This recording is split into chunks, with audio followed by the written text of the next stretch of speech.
In this video, I'm going to show off this pretty epic MDF scenery set from Warcradle Studios, the Immortal Tombs.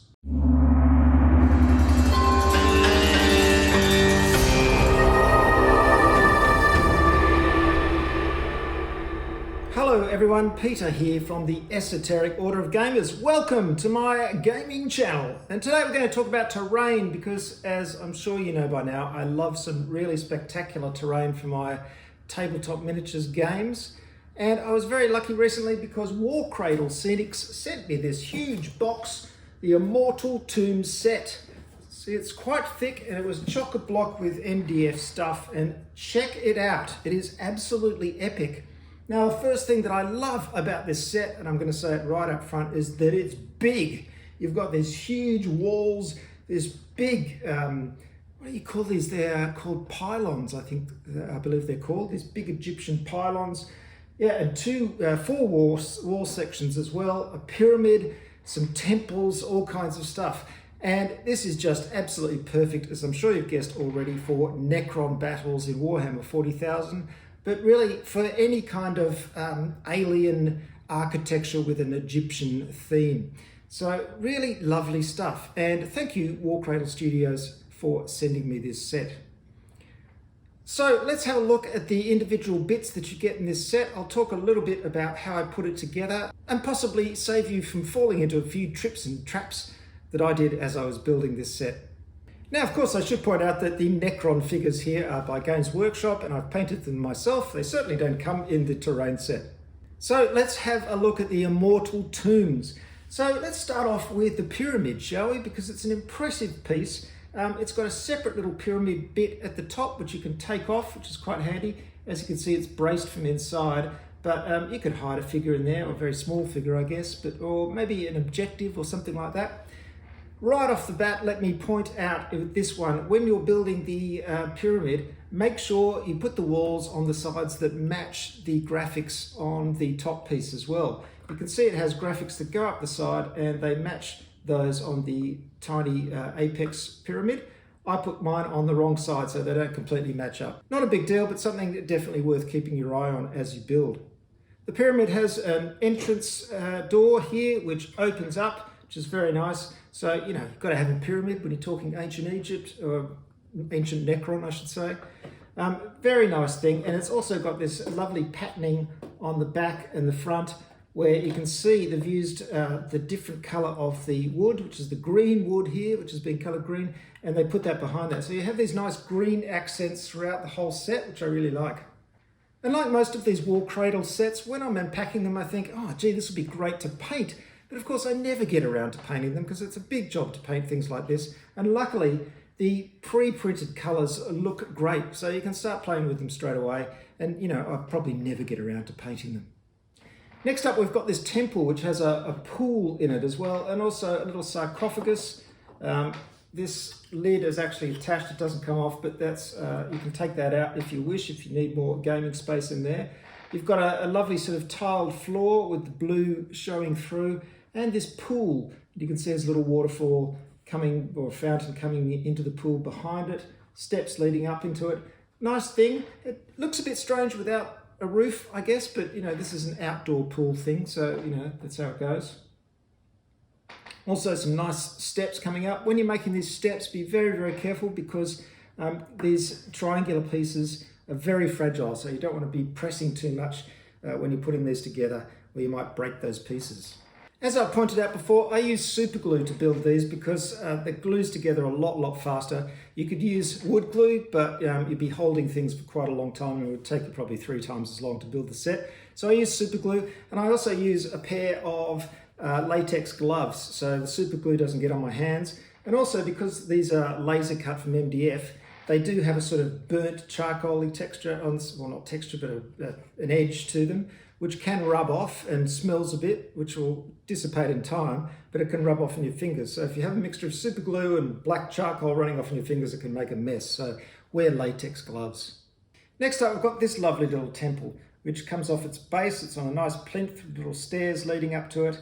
And I really like these decorative roofs. Now these are quite fiddly because all of these little pieces are individually stuck on, but you can see the end result is quite decorative and really has that ancient Egyptian feel. I really like the way they've done those roofs. And they've done the same as well for the main roof on the pylon, but it looks particularly good on this one because there's so many of the little bracket pieces. This piece here is rather spectacular, another little pyramid with a double entrance, but look at this fantastic floor texture. It's just lovely. Again, they've done the clever thing of having the aqua coloured wood underneath it, and then this sort of circuit board pattern coming up with the colour coming up through it, which I just think is really, really nice. And that pyramid sits on top of there. This is a lovely plinth. You could take the pyramid off actually and just have this as a plinth in the middle of your battlefield. Really, really nice piece. Next up, we've got an obelisk. Of course, you've got to have some form of obelisk. This looks like a great objective piece, doesn't it? It really, really stands out. Lovely vertical piece. It's got the circuit board pattern as well on that aqua greenish, tealish colour. Steps leading up to it. Lovely piece, and I really like the way they've chopped little pieces out of this base piece here. So again, the teal colour comes through and gives it that really nice colour contrast. Then we've got this amazing pylon and wall sections.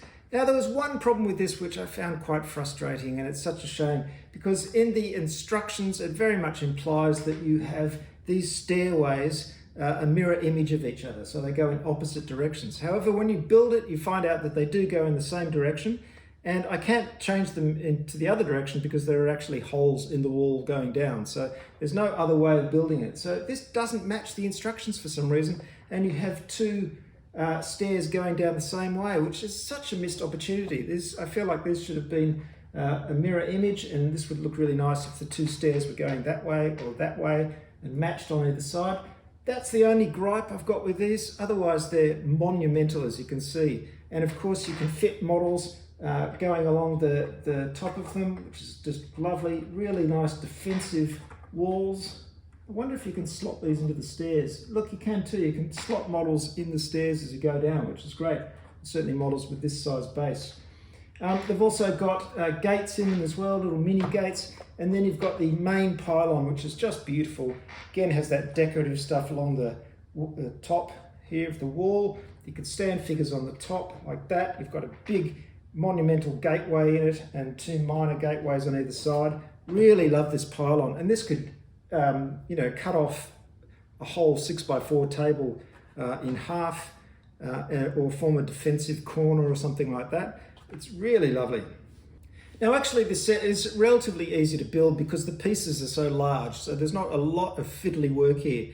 The only place you really want to be careful is in the little stairs, and also these stairs coming up into these wall sections are quite fiddly, so take those bits really slow, make sure everything fits together well, don't rush that part, but everything else is pretty straightforward.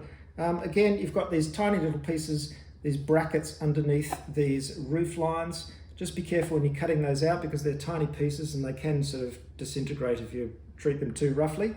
But again, I don't really care if I break a few bits and things like that because it just looks like wear to me. It's normal wear. I don't want an absolutely perfect looking thing. I don't mind if there's a few pieces that are broken and stuff like that. But that's just me. If you're really picky about that, you want to be really, really careful as you're cutting those tiny pieces out.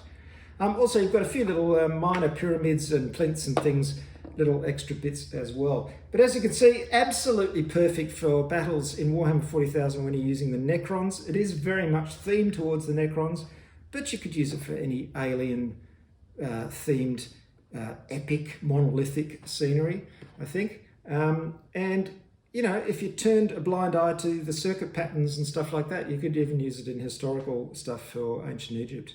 But I just love the size of it. There's some really big pieces here. These gates and walls are just huge. The pyramid's huge.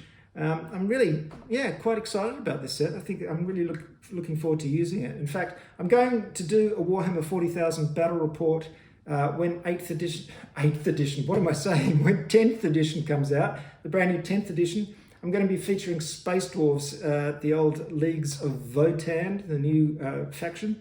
So I'm going to use Leagues of Votan versus the Necrons, and I'm going to use this scenery. It's going to look absolutely fantastic, and I'm really looking forward to giving Warhammer 40,000 another go with the 10th edition rules.